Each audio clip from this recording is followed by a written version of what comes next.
Welcome back, everyone, to Hearts of Iron 4. This time we're going to be taking a look at another mod, and it is the More Decisions and Formables. I think it's called More Decisions. No, Decisions and Formables Plus, because it's either more or plus. Anyway, it does exactly what it says on the tin. It adds more decisions and more formable countries. As you can see, we have quite a few things around, which is pretty cool. All right, so we're gonna check it out. Right now we are the German Reich, and I have done a little bit of cheating to go ahead and get war with the USSR so that we have some of the wartime decisions enabled and some of the unique German ones. So for example, you can do a lot of new operations like Operation Margarete to declare war on Hungary, Operation Margarete 2 to declare war on Romania, and Operation Rentier to declare war on the Finns. So as you can see, you can do this stuff and get some free wars when you're at war with the Soviet Union. That is the only, can go back to the operations, that is the only requisite that you have. The German Reich, you're a fascist and you're at war with the Soviet Union, so you get some free war goals. I don't know, if you want to kill Hungary or something, even though they're your ally, because historically, of course, Germany did destroy the Horthy regime despite them being technically their ally, because they were supposedly trying to negotiate a peace settlement with the Soviet Union, which, as far as I recall, was a thing. Yes, they were doing that. Finland, I'm not quite sure. I guess it's supposed to kind of represent like the great retreat of German forces through Finland. So in case you guys don't know, at the end of World War II, at the end of what the Finns called the Continuation War from 1941 to 1944, late 1944, of course, Finland, while Germany was being pushed back, decided to sue for peace with the Soviet Union, and part of that was, of course, that they'd expel all the German forces that were present in Finland, which weren't a lot, but they were there. And when they started to retreat, in fact, it was mostly people of a mountain division that was fighting around the Murmansk-Petsamo area here in the extreme north. So, of course, they were supposed to retreat back to Norway, but there was kind of like a tiny war between Finland, the Soviet Union, and Germany, kind of a freeway for this territory at that point. And the Finns did fight the Germans.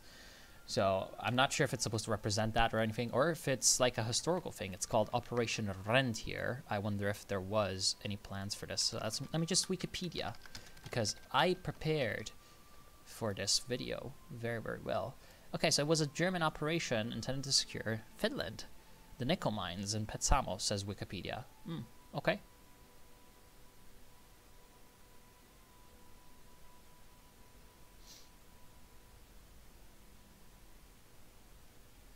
And yes, apparently it was a thing. Anyway, of course, rentier then means that it's about resources, whatever. So, other than that, you do get other things. Now, this was just for the operations, which is just kind of like those dynamic decisions that you do on the fly to get some Vorgos or anything like that. You can also do the special projects, summon intellectuals, which decreases your research time at the cost of political power. So there you go. If you got too much political power, you can do that. There's actually state religion, which is kind of funny. Like, oh, it's probably going to crash the game if I do this, right? Oh, no. Okay. Didn't crash. Strange. Because I'm doing weird thing. And, yeah, of course, because I derped. They all joined the Comintern. Anyway, you can select Christianity, Islam, or secularism as your state religion. I'm not quite sure if there's anything that does or not. Well, I know that it changes some events that you get, because there's also events for festivities. There's only a few. There's like New Year's, Christmas, and Ramadan if you're Islamic or something like that. But yeah, there's only a few. And so that the state religion you have changes depending on that. It would be kind of funny, though, to just select Islam as Germany or something. Then there's, of course, other political actions that are around, and war measures, mostly war measures. Political actions, you can do a political campaign, which just increases your ruling party support at the cost of political power. Censorship is already normally around, and those ones are all over already. Then you can also Like, there's a way to embargo people, but I don't exactly know how that works. Like, for example, maybe... wait. Is this a tag? Wow. Oh, right. I'm an idiot. So will you have the embargo one? It's... no. Doesn't seem like it. Oh, well. Because I thought that maybe they'd have an option to embargo Germany or anything, but no, they don't. Still, there's also, of course, that political campaign that you can do. Then there's a way to declare neutrality, although, of course, as Germany, you know, not really going to happen. And then there's a lot of war things, like, for example, women in the workforce, I believe, was already there from the patch, but there's victory gardens, which is really cool. Just increases your stability and war support. You can deploy penal battalions, which is always great. That is just essentially some manpower in exchange for, well, for 100 days minus 0.50 weekly stability. That means that 100 days, that's 10 plus 4, 14 weeks. So you're going to lose around 7 stability. 7 stability for...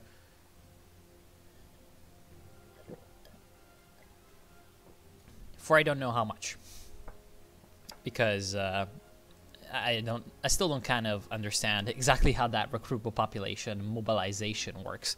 And of course you get a little bit of less command power because you're diverting officers to oversee the penal battalions or something. It's too bad that it doesn't actually give you like a penal battalion template or something. It doesn't like spawn penal battalion templates, because I think that would be the best. Like, it spawns... Like, maybe they could do it so it gives you more manpower than what it does currently, but in return, like, it spawns a lot of shitty penal battalion type of units that you can just, like, use to garrison around or something like that, or, like, delay the enemies. Food rationing is just normal. Deploy secret police. All of that. Peasant draft, I love it. You just go around and round up peasants. That's pretty great.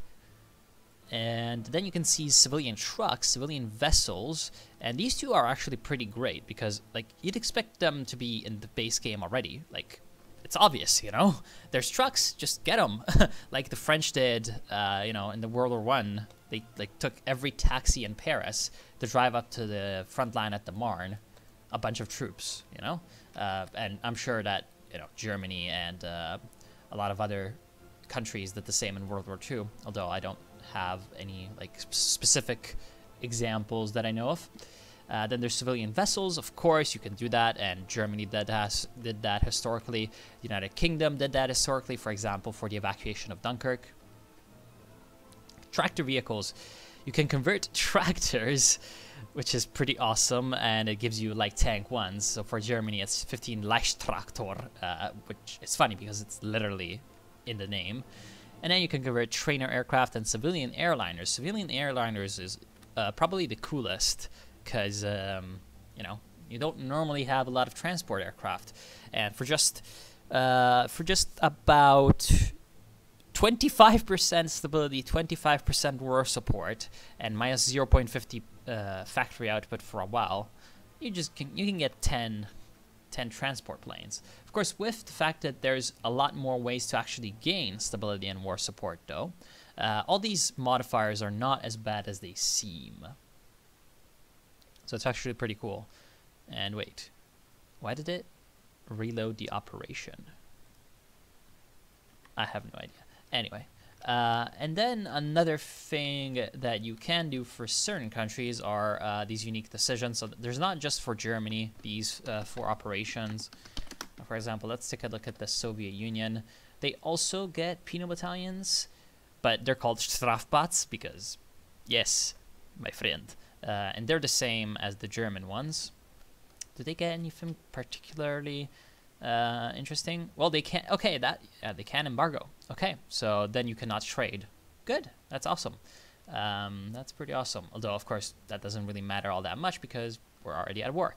You can enforce the People's Commissariat for International Affairs. it's pretty sure it's supposed to be internal affairs, because NKVD means Narodny Commissariat Vnutrennych Tiel, which literally translates to the People's Commissariat for Internal Affairs. So you can either have Order 227 or Order 270, you know, the famous not one step back order, and like the don't, you know, shoot retreating people order.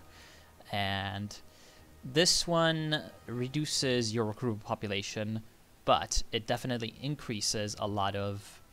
Actually, it reduces your recruitable pop by a lot, but it increases a lot of your bonuses.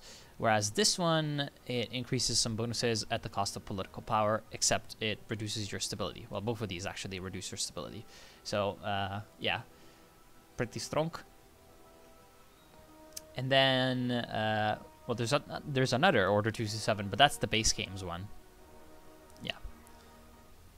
That's the base games one. And I don't think you have any other, like, special things for the USSR. Let me check. I have a list here.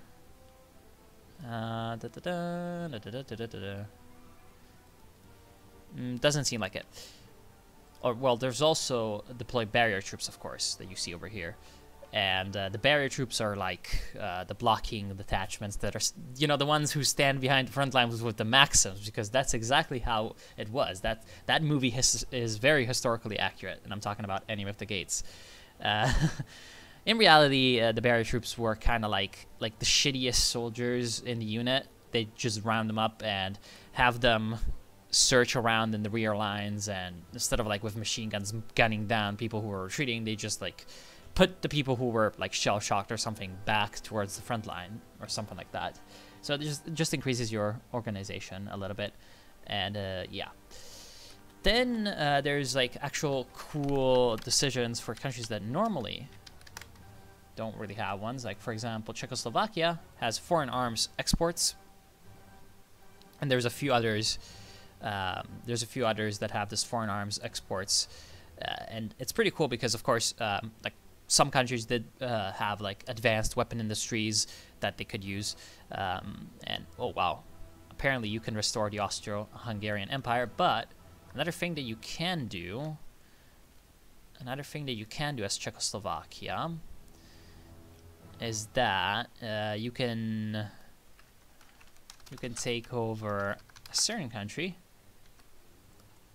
Wait, no, not. Damn it. Another thing that you can do as Czechoslovakia is that you can take over a certain country and... Oh, really? It's not working. There's supposed to be a formable. There's supposed to be a formable nation here after this happens. It seems like it's not there. Oops. Well, now I look like an idiot. Yeah, there's supposed to be a formable nation here. Oh well, that's kind of fine. Anyway, there's other formable nations as well. Like, wait, what? All right, because the Civil War not being around. Okay, so you can restore the Iberian Union, which is like the most obvious one, but it's there. Pretty cool. Then you can do Australasia. Actually, I should have just... Oh, damn it! ASR. Oh, I don't even know what tag Australia is, so I just did Austria. Haha, Austria is Australia. Anyway. From Australasia. Australia is fully independent. Oh, you need to be fully independent. Rip. Right, because if you're a Dominion, you know, Great Britain wouldn't really let you do this, and you also need to like control Fiji and such. So you kind of need to like take a few things off the British, it seems. So it's Australasia would actually be pretty bad, or rather pretty hard to take. And you even need to control what you gain core on the East Indies, and you gain cores on all applicable French states. Okay, so that's actually okay. So, for example, like the Gilbert Islands would be all applicable. Wait, the Gilberts, are they British at the start? Yes, they are. Huh. I didn't know, because I'm just used to that from, like, I don't know, I'm just used to reading about the American conquest of the Gilberts, but whatever. And apparently West Papua is also there. Yeah, West Papua is also there, so that's why you have to kind of go to war with the Dutch East Indies. So that looks like it's actually going to be very, very hard to do. Anyway. You can also do something with Italy if you have Ethiopia, I believe, which is the Italian Empire. That's Roman. Italian Empire. Oh no, okay. So you actually need Yugoslavia's stuff and Greece. Okay. See, that's okay, that's like the... I don't agree, because the Italian Empire historically was after Ethiopia was taken, because technically Ethiopia is an imperial title, so Italy being a kingdom taking over Ethiopia, that meant that the king of Italy was the emperor of Italy and Ethiopia. I don't know, it's just very, very weird logic at work, but yeah.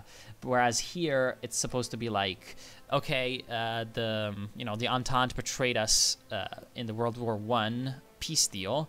It was actually a historical thing called the sort of, I guess, how can I translate that? In Italian, it's Vittoria Mutilata, which kind of means like, mutilated isn't a word in English. God damn it. What's the word? There's a word. Whatever. Crippled victory. So essentially, the Italian nationalists were very angry that some extra demands like Dalmatia and some parts of Asia Minor and Albania were not granted to Italy. And of course, if you take over like essentially part of the Mediterranean, then you become the Italian Empire. So let's actually check this out. Or you also need Crete and British Somaliland and Corsica. I wonder if you... yeah, it's fascist irredentism. Anyway, then you also have another formable, I think, for Mexico. Come the Mexican Empire. If you take over, well, a bunch of Central America and a bunch of United States land that Mexico lost. So that's pretty much what you'd expect. Pretty much what you'd expect. And then there is another one for Bulgaria. You're going to become the Greater Bulgaria, just as you'd expect if you take over Macedonia, Thrace, Central Macedonia, and Dobruja. So, of course, Dobruja, the disputed territory with Romania, Macedonia, the disputed territory with Serbia, Central Macedonia, the disputed territory with Greece, and Thrace, another disputed territory with Greece. You know, since these are, like, very small countries, let's just, like... Oh, no, not tag. Tag Bulgaria. Let's just see what happens if, like, the flag changes or something like that. Annex Yugoslavia. Annex Romania. And then annex Greece. Let's see. Does the flag change or anything? Or is it just a name? Like Greater Hungary. Okay, looks like it's just Greater Bulgaria. Okay. I wonder if it would be anything different for, like, anyone else. Because, I don't know, it would kind of make sense for, like, the normal... hold on, I forget exactly how to... Event... Political... No, hold on. I forget.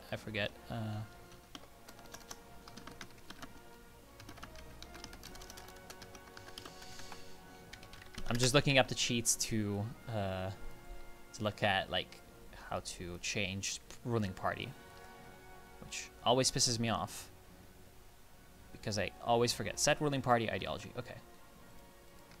So set ruling party fascist. What?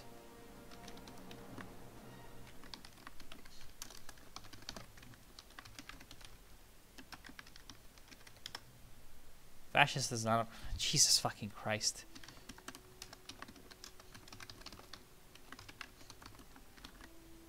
Are you kidding me? That's not how it works. My God.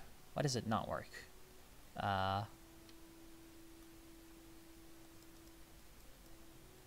Oh. It's, Jesus Christ. Okay, so that does that.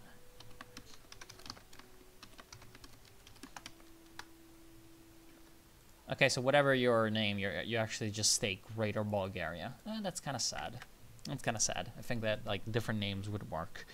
And then there's, like, one for Finland, I think. And you're going to need to take some territory off the Soviet Union, I think, for this one. Claim Nordic unity, form Greater Finland. Okay, so you can actually become the Nordic League if you take care of Sweden and Norway, right? Because you're non-aligned. Because if you so there's actually different. Okay, no, maybe that's. No. That one's from the original game. Okay, that was from the original game. Anyway, there is Greater Finland. And you need Murmansk, Onega, and Aloniets. So, Aloniets, Onega, and Murmansk. So you just need to retake, you know, all that, wherever. And you will become Greater Finland. Actually, no, Suur-Suomi. Sorry, it's even cooler. XD. And there's some extra decisions that I might have forgotten about.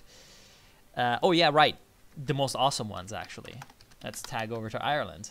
There's actually the Irish Republican Army fighting in Northern Ireland. So you can raid weapons depots and get some infantry equipment, and that increases your war support. So the more war support you increase, and you also get some bad stuff to United Kingdom. The more war support you increase, eventually you can seize Northern Ireland if you have more than 90%, and that's going to start a border war between Leinster and Northern Ireland. So you're going to actually send an expedition to seize Belfast, like in the olden days. So that's actually pretty awesome. I love the whole Irish Republican Army stuff that you can do, and yeah, it's pretty great. And then I believe there's like some decisions to build defensive lines if you're at war with some countries like Hungary, I think. Let me see. Embargo the German Reich. Emergency factory conversions. No. Not that I can see, but whatever. Just know that it's there. Some countries get the ability to build some forts for civilian factories. And that's about it. There's also some new events that are supposed to increase the immersion for all of the things that you're doing, and yeah, it's just a nice mod. Not that great in terms of like the amount of things you can do, but the things that you can do are cool. They are integrated within the sort of framework of the DLC, and I like it. I just like it a little bit. So I want to thank you all for watching. I hope you've enjoyed, and I will see you soon. Sorry for the unpreparedness, but yeah. Of course, as always, the link will be in the description, so you can try it out, and yeah, I'll see you soon.